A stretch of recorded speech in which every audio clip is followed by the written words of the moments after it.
प्रभाकर का सबसे पहले उठाते हैं। वो अतिरिक्त चार भाव पदार्थ मान रहे हैं, उनके बारे में कहते तत्र प्राभाकरोक्तयो शक्य संख्यो गुणत्वमेव गुण निर्णय वर्णितम। प्रभाकर के उक्त जो द्रव्य शक्ति और संख्या इनका गुणत्व न हमने पहले वर्णन कर चुका है, अतएव गुण में अंतर्भाव हो गया। गुण प्रकरण में इस पर विचार करके निर्णय दे दिया गया है, ये गुण है करके, अतएव वो दो तो द्रव्य नहीं रह गए। अब है सादृश्य। गोगतम गवे सादृश्य तो तत्वांतर में न भवती। गौगत जो गवे का सादृश्यता है वो कोई तत्वांतरता नहीं है, पदार्थांतर वस्तु नहीं मानना है, क्योंकि गवयगता नाम गुण अवयव सामान्यानाम गवी च वर्तमानत्वादेव गवी गवे सादृश्य प्रतिपत्ति है। तो गवयगत जो गुण है, गवयगत जो अवयव है और गवयगत जो जाति है, इनके द्वारा गौ में वर्तमान होने से उन सब का जो गवयगत है वे सब कहाँ है, गौ में दिखाई दे रहे हैं। इसलिए गौ में गवय की सादृश्यता की प्रतिपत्ति होती है। अतएव इस सादृश्यता को द्रव्य गुण अवयव क्या है, द्रव्य गुण और सामान्य मन जाति में अंतर्भाव कर देना चाहिए। सदृशता मतेर गुणावयव अवयव एक और वह जोड़ो सामान्य मात्र परत्वे तैति मतिरुत्पद्येता अत्र तो तद्वत इति मतिरुपजायते यथा भवनातः तद्वदिति तद्धिहि न तदिति च तदप्ययुक्तम।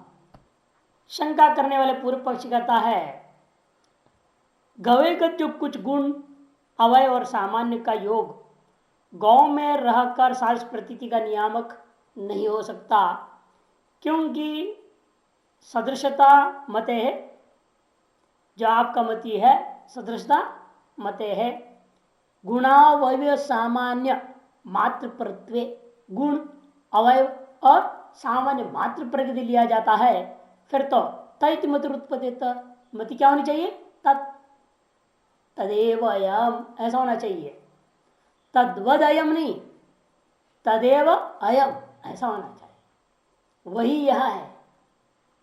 जैसे जो देव मुंबई में देखा उसी को ऋषिकेश में देखिए तो क्या कहेंगे आप, सएव अयम, क्यों, गुण की सादृश्यता है वही है, अवयव में सादृश्यता है, सामान्य में सादृश्यता है, तो तदेव अयम आना चाहिए, तद्वद अयम नहीं होना चाहिए। अत्र तो लेकिन यह होता क्या है, बुद्धि तद्वैति मति रूप जाए थे, तद्वत गौ सदृश गवय, गोवद गवय, गो एव गवय नहीं, या गवय एव गौ भी नहीं, गवयवद गौ हो या गौवद गवय, इस तरह से लिया जाता है। इसी विषय में भवनाथ ने कहा है, प्रभाकर के जो अनुयायी है नए विवेक नामक ग्रंथ में, तद्वदिति तद्धिहि न तद्दिति, तद्वत ऐसी बुद्धि होती है, तद करके बुद्धि नहीं होती है, ऐसा उन्होंने कहा। तदप्ययुक्ता वह उनका कहना अनुचित है। क्यों, गवयगता नाम गुण अवयव सामान्यानाम गवाश्रितत्वाकार निरूप्यमाणानाम तद्वत इत्यादि बुद्धि विषयत्वम स्वरूपेण निरूप्यमाणानाम तेति अनुवृत्ताकार बुद्धि विषयत्वम। बात यह है आप किस दृष्टि से देखते हैं, क्योंकि शब्द जो व्यवहार होता है तदेवयम या तद्वदयम, ये दृष्टिकोण पर निर्भर है। आप इन गुण अवय और सामान्यों को किस दृष्टिकोण से देख रहे हैं। जिस दृष्टांत में समझ लो, एक बालक है, उसकी अपनी स्वरूप दृष्टिया विचार करेंगे तो आप क्या कहेंगे, देवदत्तोयम।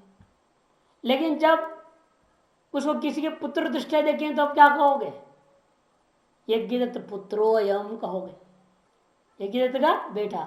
इससे भिन्न हो गया क्या, वो देवदत्तो अयम करके व्यवहार हो गया, यज्ञदत्त जन्यो अयम करके व्यवहार हो गया, तो दोनों व्यवहार अलग तो हैं, व्यवहार तो भिन्न है, शब्द भिन्न है, लेकिन एक स्वरूप दृष्टिया है, एक तज्जनक दृष्टिया है।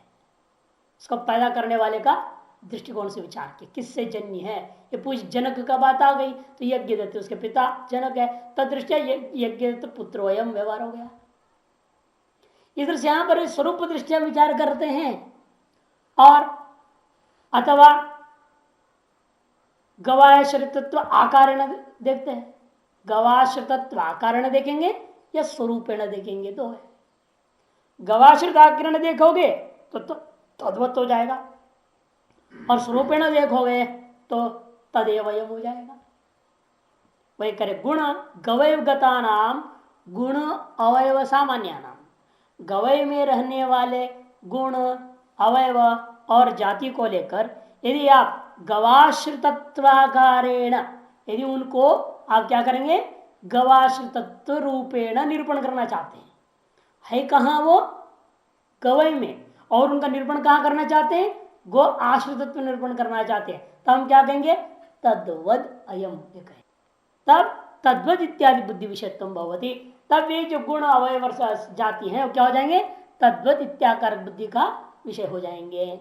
स्वरूपेण निरूपण नाम तो, और स्वरूपेण इनके अवयव को लेकर कहा रहे हो तो तब तदित्य अनुवृत्ताकार बुद्धि विषयत्व, तब क्या होगा, तदेवयम। इस प्रकार से अनुवृत्ताकार बुद्धि का विषय बन जाएगा कौन, गवयगत गुण अवयव और सामान्य।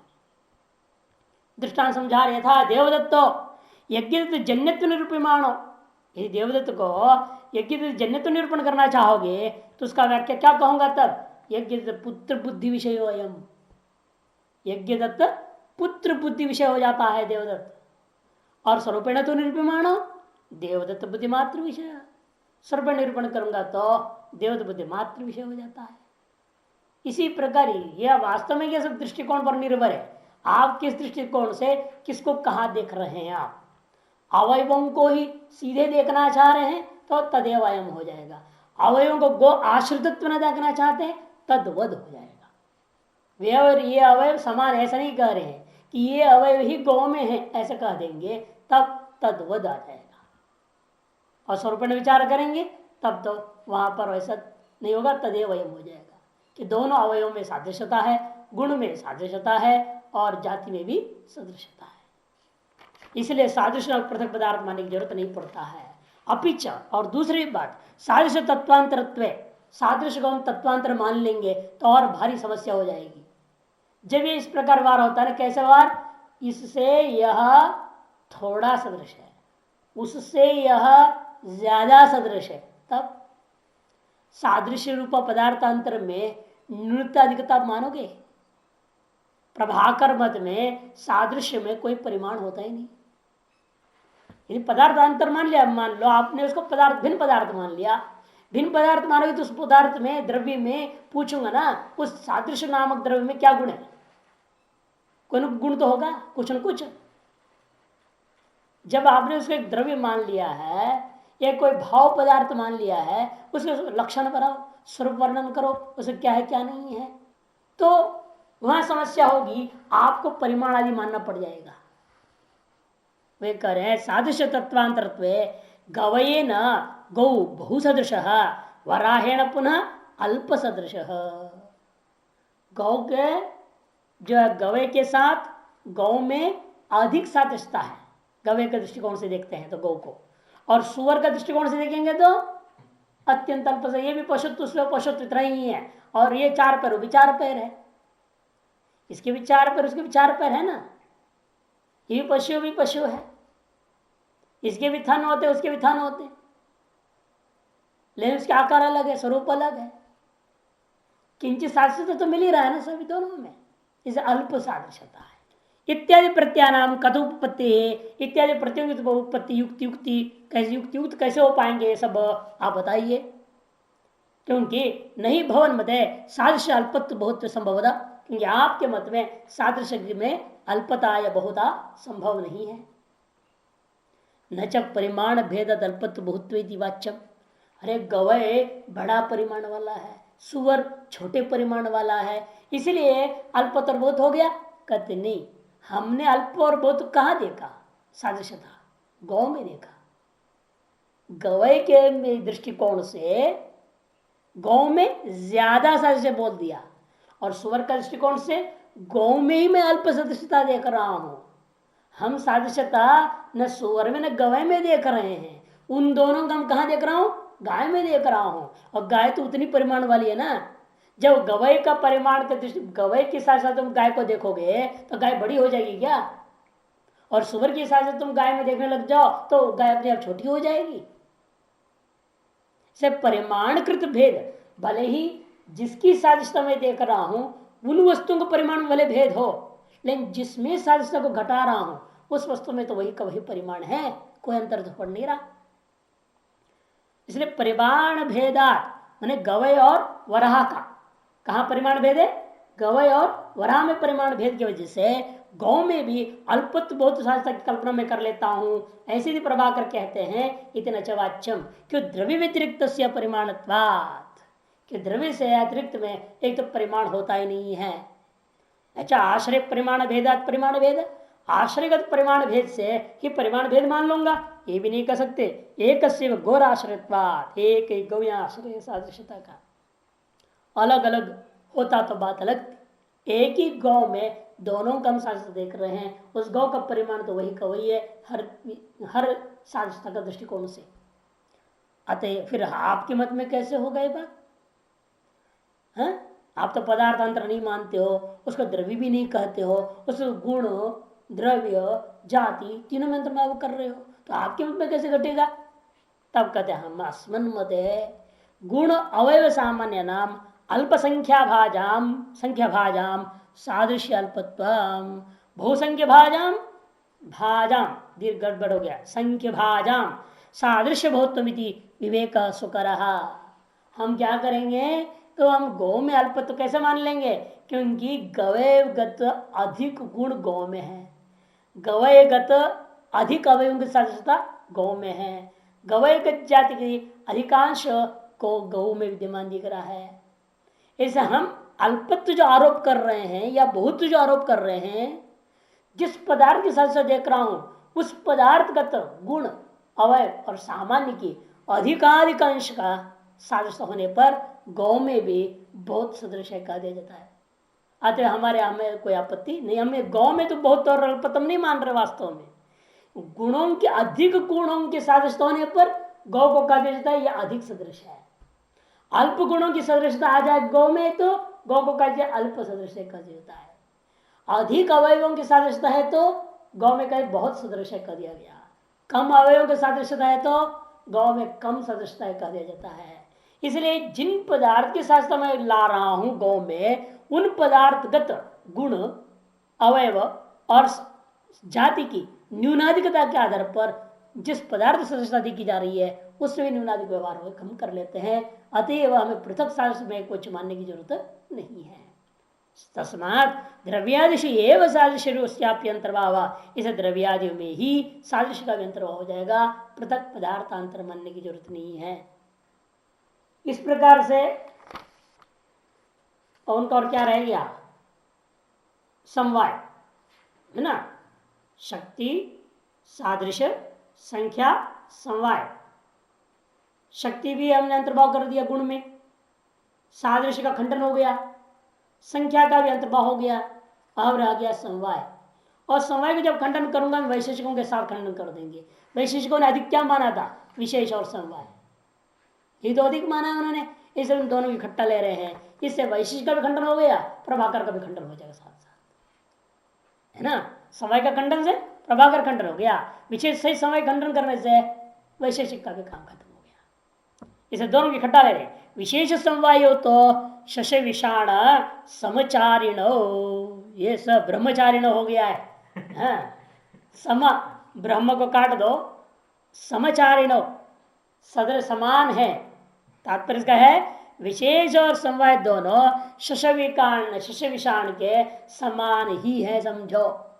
खरगोश के सींग के समान झूठी कल्पना है, वास्तव विशेष नामक पदार्थ या समवाय नाम का पदार्थ है ही नहीं, जैसे खरगोश का सींग नहीं होते। क्यों?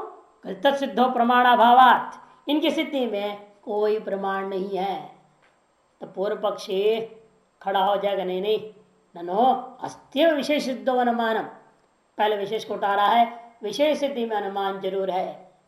क्या? समान जातीया समान गुण कार्या परमाणवो मुक्तात्मानश्च, ये पक्ष है। परस्पर व्यावर्तक धर्म समवायिन, ये साध्य है। द्रव्यत्वात् घटवद इति तदयुक्तम, यह उनका अनुमान उचित नहीं बनता। वह कहते हैं समान जातीय और समान गुण एवं कार्य वाले जो परमाणु हैं, उन परमाणु को अलग अलग करने के लिए बीच में विशेषण पदार्थ मानना पड़ेगा।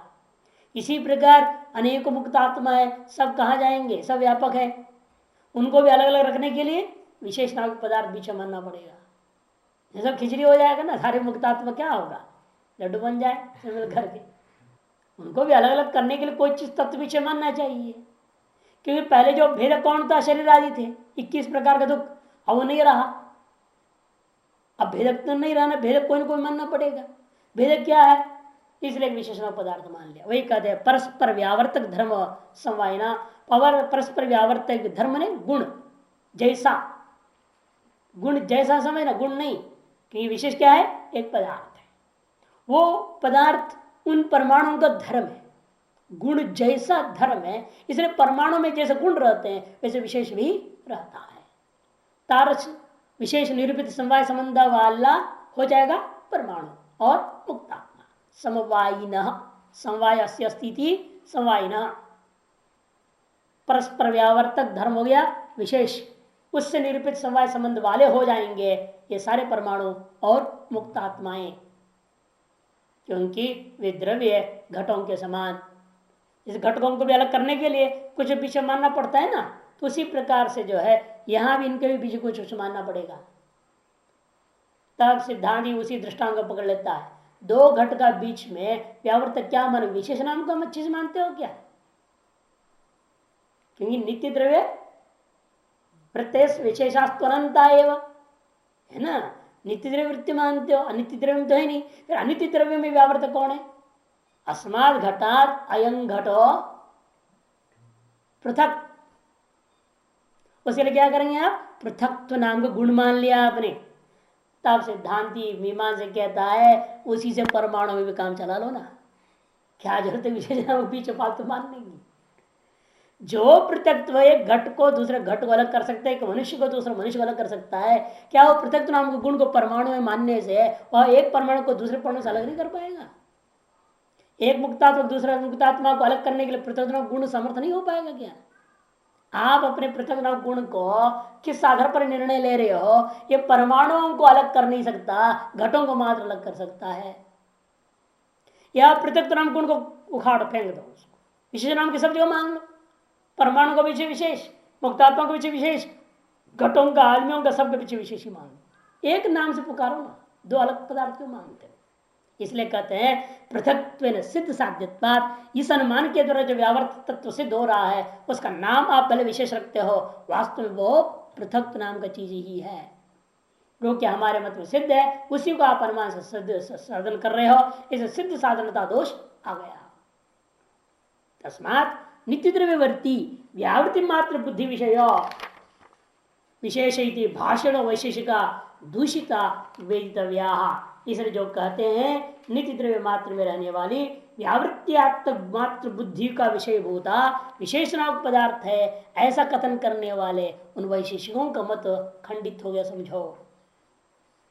अब आइए समवाय, जो कि वैशेषिक न्यायिक प्राभाकर सब है, ये सभी समवाय को मानते हैं ना ये लोग, उन सब के इकट्ठे ले रहे हैं। पूछते हैं उनसे पहले समवाय का प्रत्यक्ष होता है कि अनुमान से तुम निर्णय लिए हो। समवाय भी प्रत्यक्षम अनुमान व प्रमाणम, समवाय में प्रत्यक्ष प्रमाण को आप मानते हो या अनुमान प्रमाण को मानते हो। नीचे एक बात छोड़ गई, देखो वहां अर्थांतर नाम का एक निग्रह स्थान है, प्रकृताद अर्थात अप्रतिसंबद्धार्थम अर्थांतरम, न्याय सूत्र 527। यहां जो सिद्ध साध्यता दोष दे रहे ना वो अर्थांतरता है, जो अर्थ आप सिद्ध करना चाहते थे उससे भिन्न अर्थ ही सिद्ध हो गया। आप अपने एक पदार्थ सिद्ध करने चल पड़े, उससे क्या हो गया, लेकिन उल्टा हमारे अस्वीकृत पदार्थ सिद्ध हो गया, उसको हम अर्थांतरता दोष भी कहते हैं। नीचे दिया विशेष पदार्थ के साधक अनुमान से पृथक्त्व की अनभिमत सिद्धि, पृथक क्या उनके लिए, वैशिष्टों के लिए अनभिमत था, वो अनभिमत पृथक्त्व जो उनके लिए अनभिमत है और मीमांसा के लिए अभिमत है, ऐसे पदार्थ की सिद्धि हो गया। और जो उनका अभिमत था क्या विशेष, उस किसी से नहीं हो पाया, जो कि पृथक्तवादी के लिए सिद्ध साधन मात्र है, ऐसे को अर्थांतरता दोष कहते हैं। तो इस प्रकार से उसका हो गया। समवाय भी प्रत्यक्षम अनुमान व प्रमाणम, पूछा जाता है समवाय में प्रत्यक्ष प्रमाण है आपके पास या अनुमान प्रमाण है, किस प्रमाण सिद्ध करते हो? तथा न तावत तार्किकाभिमतम प्रत्यक्षम, तार्किकों के द्वारा प्रत्यक्ष स्वीकृत नहीं, समवाय का कोई प्रत्यक्ष नहीं कर सकता है। अप्रतिभासा, कि किसी भी इंद्रिय के द्वारा उसका प्रतिभास नहीं होता। कि सूत्रकार ने कहा है इहेदम यतः कार्य कारण स समवाय, यह इदम इति, ऐसा जो कार्य और कारण का बीच में एक ज्ञान उत्पन्न हो रहा है, उसका कारण होता है वस्तु का नाम समवाय। ये वैश्विक सूत्र है 7.2.26। उसके अनुसार पटाश्रयम शौक्ल्यम, यह पटे शौक्ल्यम इत्यादि प्रतीतियां इंद्रिय के अन्वय व्यतिरेक से उत्पन्न होती हैं, अतः समवाय प्रत्यक्ष है, ऐसा भी नहीं कह सकते आप। तो मूल में देखो, न च पटाश्रयम शौक्ल्यम, यह पटे शौक्ल्यम इत्यादि प्रत्यानाम इंद्रिय अन्वय व्यतिरेक अनुविधानात्, क्योंकि मीमांसकों ने पहले क्या कहा था, प्रत्यक्ष की व्याप्ति सदा इंद्रिय अन्वय व्यतिरेक का अनुसरण करता है। यत्र इंद्रिय प्रत्यय, इंद्रियों का जो संबंध है इंद्रिय अन्वय का है और इंद्रिय का व्यतिरेक है, उसको प्रत्यक्ष मानते हैं। माने इंद्रिय संबंध से उत्पन्न ज्ञान का नाम, और इंद्रिय संबंध नहीं है तो उत्पन्न नहीं हो गए, ऐसे ज्ञान का नाम प्रत्यक्ष ज्ञान आपने कहा था। और यहाँ भी इंद्रिय संबंध अनुविधाई है ना, कहा पटाश्रयम शुक्लम, यह पटे शुक्लम, यहाँ भी यद्यपि मीमांसकों के द्वारा कहा हुआ प्रत्यक्ष का लक्षण तो घट रहा है। मीमांसक लोग जो प्रत्यक्ष के लिए व्याप्ति बताए थे, यत्र यत्र इंद्रिय अन्वय व्यतिरेक अनुविधायित्व तत्र तत्र प्रत्यक्षत्व जो कहे थे, वो तो यहाँ आ रहा है। तब कहेंगे विधानात् समवाय से प्रत्यक्षत्वमिति न च वाच्यम, हमारे मतानुसार मैंने मीमांसक मतानुसार से प्रत्यक्षत्व का लक्षण वाले घट जाएगा, इन वैशेषिक उसको मानेगा क्या? समवाय रूप से विप्रतिपन्नत्वात्, क्योंकि सबसे पहली बात इस प्रतीति में समवाय विषय है, एक कैसे मालूम हुआ आपको? भले मान लो हमारे अनुसार से प्रत्यक्ष घट भी रहा हो, लेकिन फिर भी हम पूछते हैं इस प्रत्यक्ष ज्ञान का विषय समवाय है, यह कैसे निर्णय हुआ? ज्ञान क्या था? पटे शौक्ल्यम, यह पटे शौक्ल्यम या पटाश्रयम शौक्ल्यम, इस ज्ञान में समवाय कहाँ दिख रहा है आपको? इंद्रिय अन्वय व्यतिरेक होता अनुविधान करते हुए समवाय इस प्रतीति का विषय है, ये निर्णय कैसे आपने ले लिया? कहते समवाय रूप से विप्रतिपन्नत्वा, क्योंकि समवाय का स्वरूप ही अभी विवादास्पद घोषित करना बाकी है। तो प्रत्यानाम येषां प्रत्यानाम समवाय विषयत्व सिद्ध है, इसे इन प्रत्ययों के अंदर समवाय विषय रूप प्रतीत हो रहा है, यह असिद्ध है। पटानुविधाई दिख रहा है, बल्कि शौक्लियता, पट है तो पटाश्रय शौक्ल्य है, पट नहीं है तो पटाश्रय शौक्ल्य भी नहीं है। अर्थात क्या है? पट और शुक्ल का बीच तादात्म्य संबंध प्रतीत हो रहा है। अतः पटाश्रय शौक्ल्य में तादात्म्य संबंध ही विषय माननी चाहिए, समय समय को नहीं मानना चाहिए। एक पृथक पदार्थ मानने क्या मतलब है? पृथक पदार्थ मानने का मतलब ये हुआ ना, दोनों स्वतंत्र वस्तु होंगे, उसका बीच में दिखना चाहिए। सिद्धे समवाय तादृशानाम प्रत्ययनम समवाय विषयत्व उपवर्णनम उपपद्यते, यदि समवाय अन्य प्रकार से सिद्ध होता तब आप कह सकते थे इन प्रत्ययों के द्वारा, इन ज्ञानों के में भी समवाय विषय रूपेण उपस्थित हो रहा है, ऐसा वर्णन करना आपके लिए युक्त होता। कश्च समवाय से इंद्रिय सन्निकर्ष, यदि मान भी लो इन ज्ञानों में समवाय विषय है, तो आपसे पूछता हूं, आप जो सन्निकर्षों को मानते हो, उन सन्निकर्षों में से कौन से सन्निकर्ष समवाय तक पहुंचा है? बताओ, कौन से सन्निकर्ष मानते नहीं है वगैरह? विशेषण विशेष भाव, क्योंकि क्या हुआ, वहां पर घट से संयुक्त हो गया चक्षु, और उसमें विशेषण रूप उपस्थित है रूप। क्यों रूपवान घट बोलोगे ना, रूपवान जब बोलोगे तो रूप क्या? घट का विशेषण है, और उस विशेषण में साथ संबंध कौन है? समवाय विशेषण रूप उपस्थित है। ऐसे संयुक्त विशेषणता से निकर्ष से समय को पकड़ में आएगा। और रूप का समय देखना चाहेंगे तो आप रूप में रूपत्व है ना, तो संयुक्त संवेद है रूप, उसका विशेषण बनेगा समवाय, तो संयुक्त संवेद विशेषण होता है। और उसके भी आगे जाओगे तो संयुक्त संवेद संवेद विशेषण आता है। इस प्रकार जब कपाल में घट को देखोगे तो संयुक्त विशेषण होता है, जब घट में रूप को देखोगे तो कपाल में घट, घट में रूप, तो संयुक्त संवेद विशेषण होता है। और रूप में रूपत्व को देखोगे तो संयुक्त संवेद संवेद विशेषता से समय रहेगा। ये इनका कहना है। तो बते वहां पर जो कश्च समय से इंद्रिय से निकर्ष न तावत विशेषण विशेष भाव तस् इंद्रिय से निकर्षत्व सिद्ध है प्रागेव समर्थित। और हमने पहले ही विशेषण विशेष भाव से निकर्ष खंडन कर चुका हूं। वो इंद्रियों से विशेषणता या विशेषता नाम का चीज का संबंध हो ही नहीं सकता। ये तो आपका मन कल्पना करता है अमुक विशेषण है अमुक विशेष है।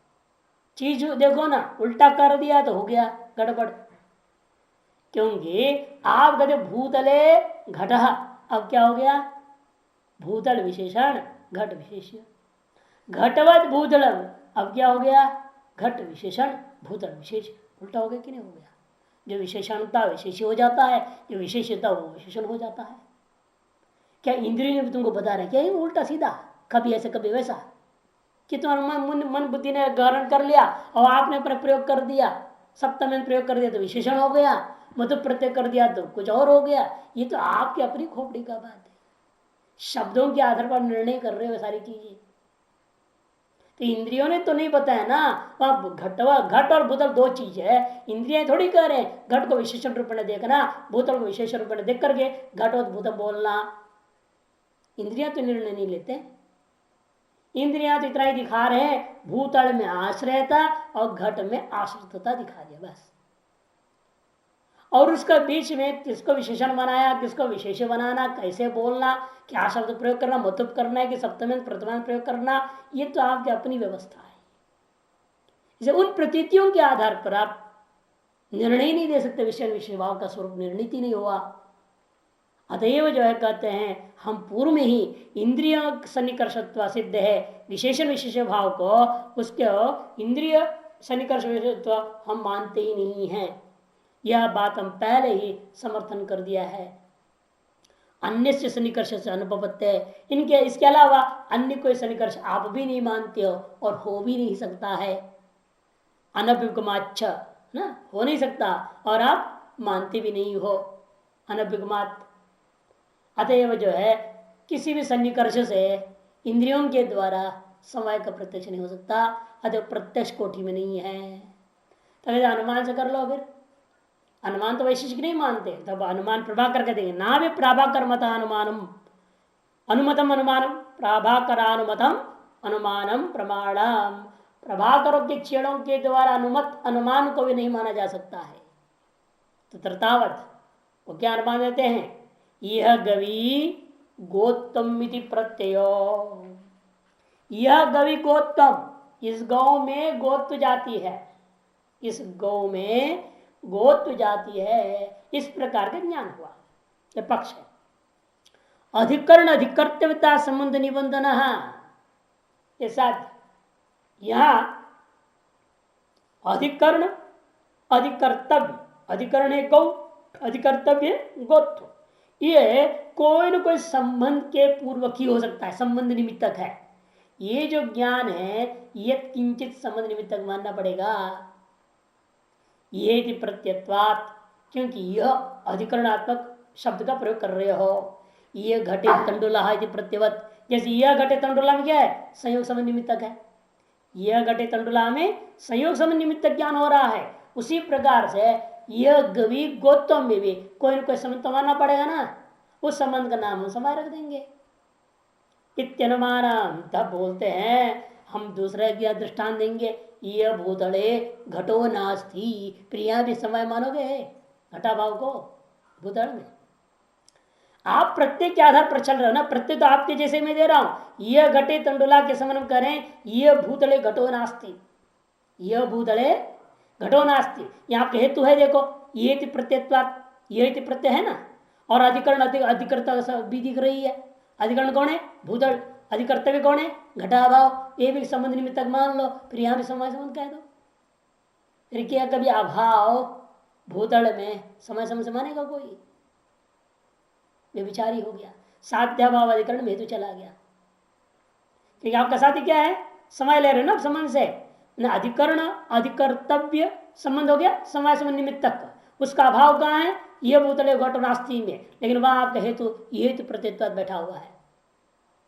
इति प्रत्यय न व्यभिचाराद अनुपन्नम, एदार्श ज्ञान से व्यभिचरित हो गया आपका हेतु, अतएव यह अनुमान खंडित हो गया। तब दूसरे अनुमान करेंगे। विषय विवादास्पदम विशेषण विशेष भाव संबंध निबंधनम विशिष्ट ज्ञानत्वाद दंडी ज्ञानवत। वही विवादास्पद कौन है? यह गवि गौतम, उसी को पक्ष बना लो, कोई दिक्कत नहीं। गौ में गोत्र जाति। विवादास्पद जो ज्ञान है कैसा है? वो विशेषण विशेष भाव संबंध निबंधक है, क्योंकि विशिष्ट ज्ञान होने से दंडी ज्ञान के समान। दंडी ऐसा ज्ञान में क्या है? दंड विशिष्ट पुरुष ज्ञान है, वो विशिष्ट ज्ञान ही है, इसलिए विशेषण विशेष भाव वहां पर विद्यमान है।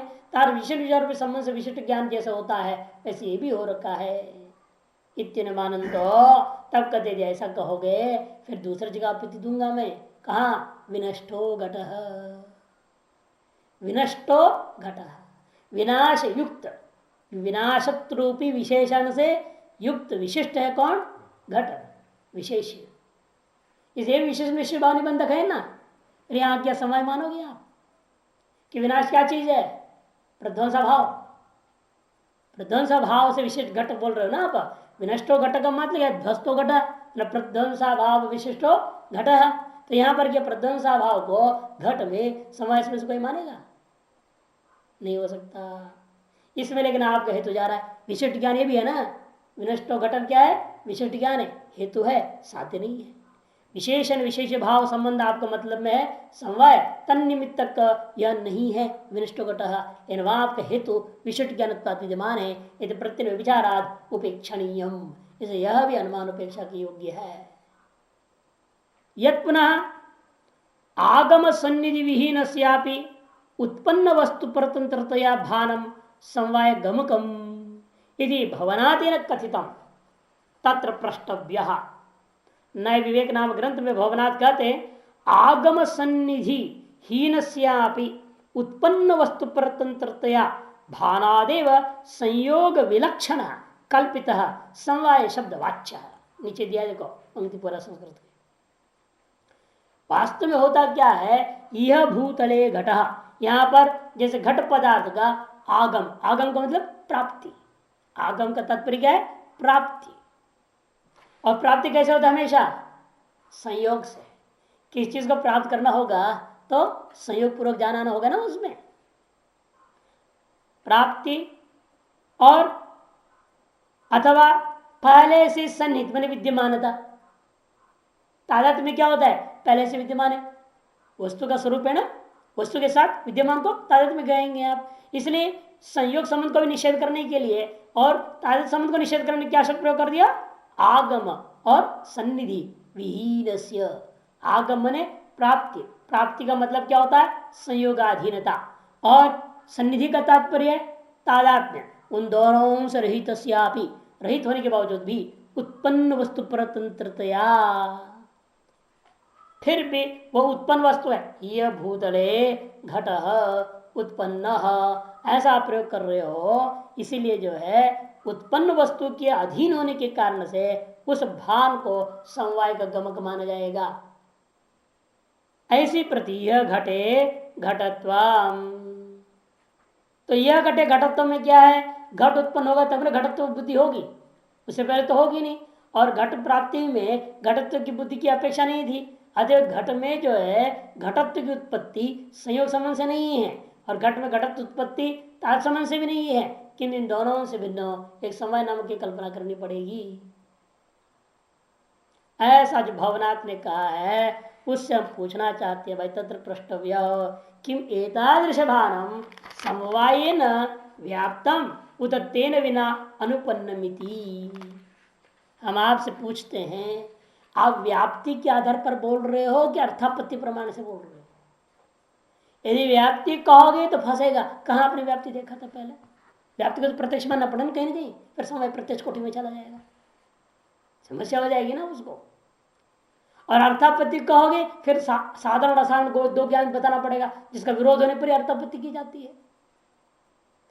इसे कहते हैं एतादृश जो भान है समवाय के द्वारा व्याप्त है अथवा समवाय के द्वारा उसकी अनुपत्ति को लेकर कह रहे हो, तेन बिना अनुपन्नमिति।